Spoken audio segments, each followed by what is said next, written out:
you're strange. Faces come out in the rain.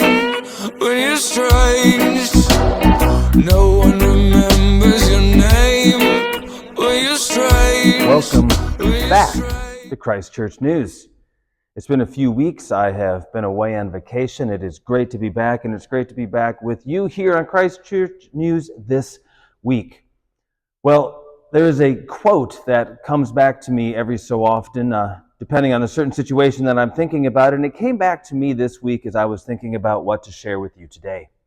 And the quote is this: "All the world is strange except you and me, and even you are a little strange." Those are the words of Robert Owen to his soon-to-be former business partner, William Allen. Robert clearly had gotten to the point where he could agree with hardly anybody on anything except for his business partner, William Allen. And as they are about to part and no longer be business partners, all he can really say is, all the world is strange except for you and me. And even you are a little strange. Well, that quote came to mind for me this week. It was 8 years ago, this week, on June the 23rd of 2016, that I was living in London with my family, and the vote of Brexit took place.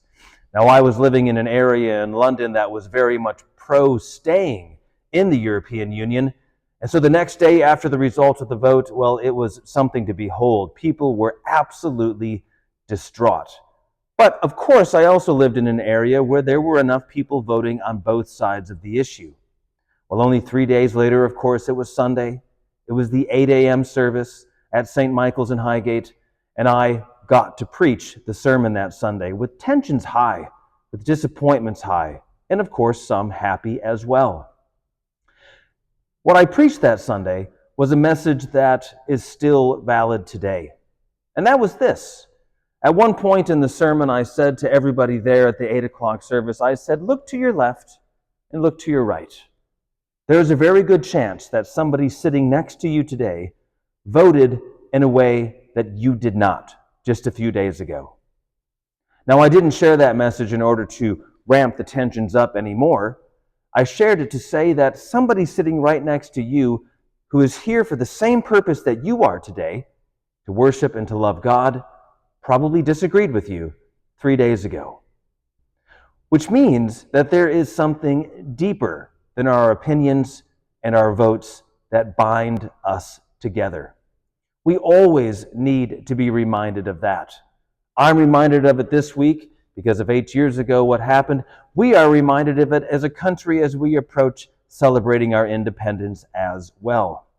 Of course, we have disagreements. Of course, we have difference of opinion. But the wonderful thing is that there is something greater binding us together. I stand here next to the baptismal font once again for this message, and as I look down, I read these words: one faith, one Lord, one baptism. Something that binds us together, no matter our disagreements, no matter our difference of opinion, no matter if we understand that in a slightly different way than you understand it. There is the love of God. There is the one faith that binds us together, that cuts through and across all of our differences. There is beauty in difference, and there is beauty in something that is deeper, that binds us and holds us all together. And so we are reminded of that this week. There is probably somebody very close to you right now, or somebody that you're going to interact with soon, who disagrees with you on something that you might find quite important and hold on to quite dearly. And that's okay. We have something that holds us and unites us and binds us together that is deeper than our opinions, and that is the gracious and merciful love of God. I will see you next week. Me and you and me, no matter how they toss the dice, it had to be. The only one for me is you, and you for me, so happy together.